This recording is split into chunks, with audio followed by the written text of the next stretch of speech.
সলাতুত তাসবিহ অন্যান্য নামাজ থেকে একটু ভিন্ন। কথা বলেন ঠিক কিনা? অন্যান্য নামাজ থেকে একটু ভিন্ন।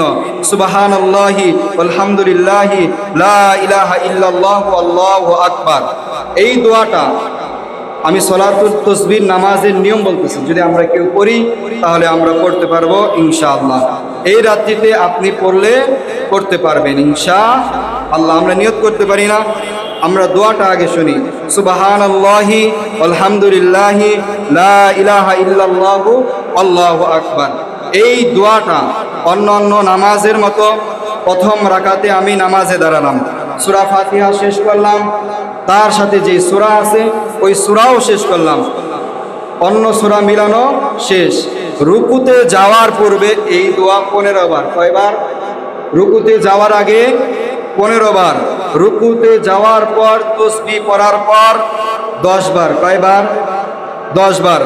রুকু থেকে উঠে সিজদাতে যাওয়ার আগে 10 বার, সিজদাতে যাওয়ার পর, সিজদার তাসবিহ পড়ার পর 10 বার, সিজদা থেকে উঠে 2 সিজদার মাঝখানে 10 বার।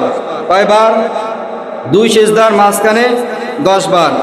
পরে দ্বিতীয় সিজদা তাসবিহ পড়ার পর আবার 10 বার, তাসবিহ পড়ে উঠে 10 বার। কয়বার?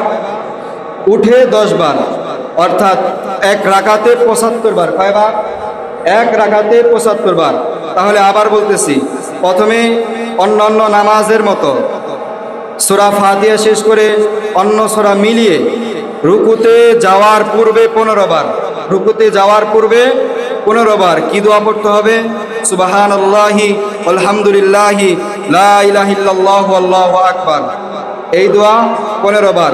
রুকুতে যাওয়ার পর, রুকু তাসবিহ পড়ার পর 10 বার, রুকু থেকে উঠে সিজদাতে যাওয়ার আগে 10 বার, সিজদাতে যাওয়ার পর সিজদার তাসবিহ পড়ে 10 বার। তাহলে কয়বার হলো?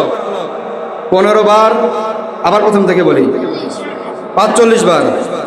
সিজদাতে গিয়ে 10 বার, সিজদা থেকে উঠে 10 বার, 2 সিজদার মাঝখানে, আবার সিজদাতে গিয়ে 10 বার, 65 বার। আবার সিজদা থেকে উঠে বসে দাঁড়ানোর আগে 10 বার। এইভাবে 4 রাকাত নামাজে 300 বার তাসবিহ পড়া হয়। কয়বার?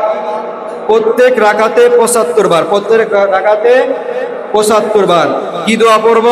সুবহানাল্লাহি আলহামদুলিল্লাহি, সুবহানাল্লাহি আলহামদুলিল্লাহি লা ইলাহা ইল্লাল্লাহু আল্লাহু আকবার। এক রাকাতে 75 বার, 4 রাকাতে 300 বার। এই নামাজ পড়ে আমরা বিশেষ করে দোয়া করব ইনশাআল্লাহ।